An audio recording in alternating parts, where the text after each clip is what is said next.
Hey guys, here's the next video in my Rangers story. I've had quite a few matches and stuff like that. A lot of things have gone on since my last video. I meant to do a video sooner than this, to be honest, guys. But, I sort of got carried away. Having fun. But, basically the club have been taken over by a new person, Anthony Ridges, a local businessman. Which I'm really, really happy with, because the chairman before, Malcolm Murray, was not very good for the club or to me on a personal level on the game, because basically I'm doing so much for the team financially. Like, I weren't abusing the transfer budget or the wages or anything like that. I was literally having to get rid of my best players who I wanted to build on, like the youngsters, and get rid of them, and then bringing other players on free transfers, which I didn't have a problem with, because I like doing stuff like that, like wheeling and dealing sort of thing. But, that's about it, really. I mean, the board at the time were basically sending me messages basically saying that they're disappointed that we ain't got more high-profile players, but they're wanting me to sell players for the financial gain in the club. Which were kind of confusing, and then all of a sudden I got put on a transfer embargo, and there's new owners now, which I'm happy with. I got an achievement for it as well, by the way. I wasn't aware of that there was an achievement for it. But Anthony Ridges has come in. I talked to him. I had like a meeting with him. I talked to the board, and I asked for more wages, because I'm not really too bothered about like buying players when I can get players on free, and I just want to give them the wages they want. So, that's about it really on that. But I'll show you the players what I've bought. History. Right, so the board before was saying I'll get rid of these players and stuff like that. So David Templeton, who had a lot of interest in him, I sold him to Leicester City for £240,000, which I didn't want to do because he ain't got the best stats in the world, but he's pretty young, great acceleration, what you need in the lower leagues, and his dribbling always cause teams trouble. So Leicester bought him, and they got a good bargain, I'd say, for 240. I released George Boateng, and I released other players as well, but I'm not renewing certain people's contracts either in the summer. I'm just going to let them go and then build them from there. And I'll tell you the players I've bought since I last showed you. I bought Michael Owen. A lot of people, like I said in the last video, will be saying, why'd you get him? He's always getting injured and stuff.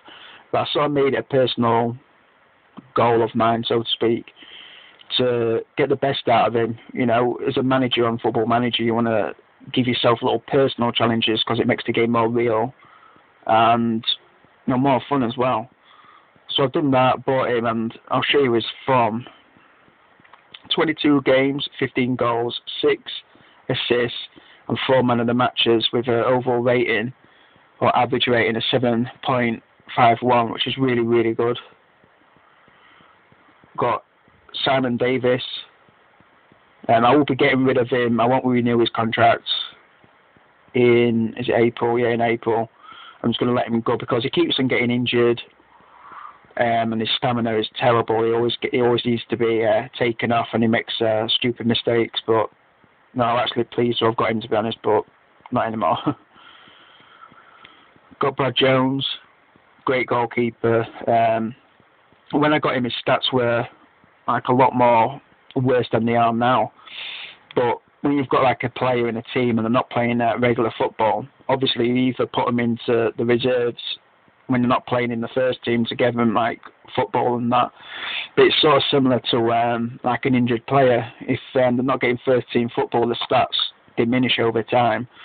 And he's, since he's been playing first team football with Rangers, his stats have gone up, and he's going to get better and better, I believe. And he's been called up to the Australian squad as well for the first time in a long time. So I'm happy with that buy. Sam Hutchinson, 24. really glad I got him for like sort of like backup, because he can play on the right hand side of the defence, plus he can play in centre. And I'm a Chelsea guy, I'm a Chelsea fan, and you know, he's well known around Chelsea, you know, because obviously he played for him, but he's got a lot of respect from the players at Stamford Bridge and by the supporters. And he has great influence as well, so he's a player I'm really happy with, and he's actually the assistant manager to the under-19 squad as well, is Jermaine Jenas. And I'm really happy with him, because I have always liked Jermaine Jenas whenever I watched him play. He's a good player. Yeah, his stats aren't what they used to be, but that's probably because he hadn't had first-team football for, let's just say, about 3 years now. And I brought him into the squad. He's still young, and they ain't asking for that much money. He's basically $1,500 each week. And that's what I'm talking about. I've got rid of players what were asking for £6,000, £8,000 a week. And I've brought in players what are technically better and asking for lower wages. And that's what the board before didn't really understand what I was doing. Do you know what I mean? Next of all is Danny Murphy.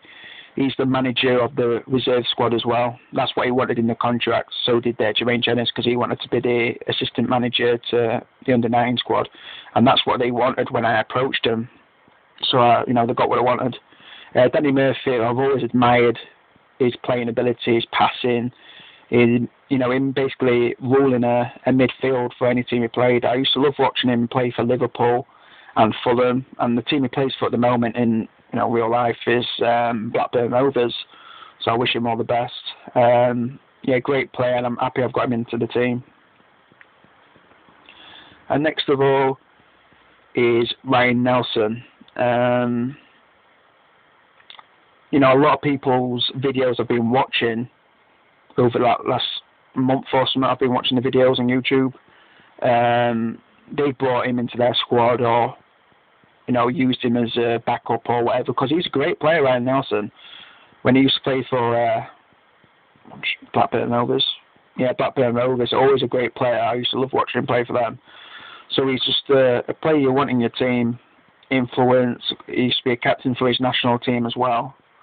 So, he's good backup. I've been playing him in centre first team at the moment, because he's doing really good. And he's only asking for $900 a week.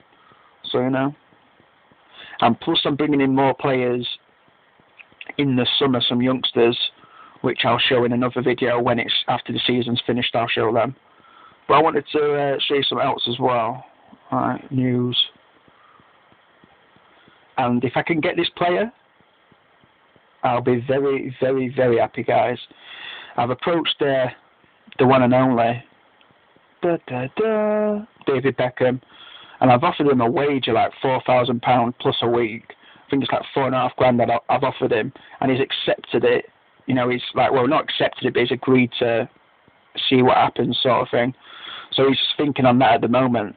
But people will be thinking, a couple of people will be thinking this, 38-year-old, aren't you meant to be building up ranges for younger players for them to challenge in the SPL?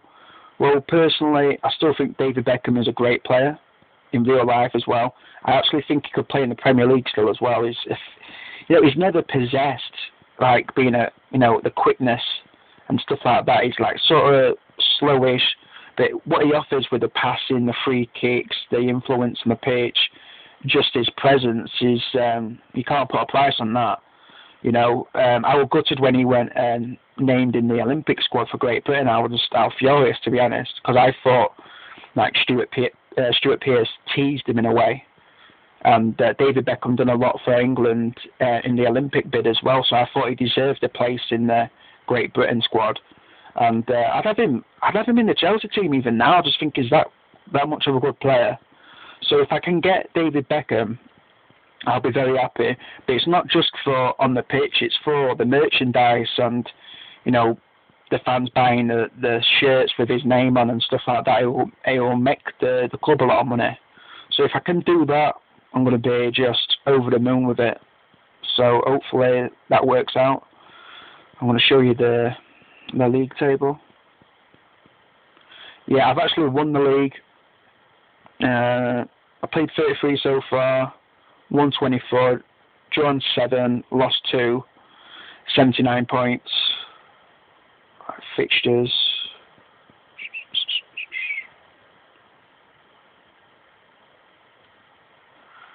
Yeah, I'm winning 3 games, but I've only got 3 games left.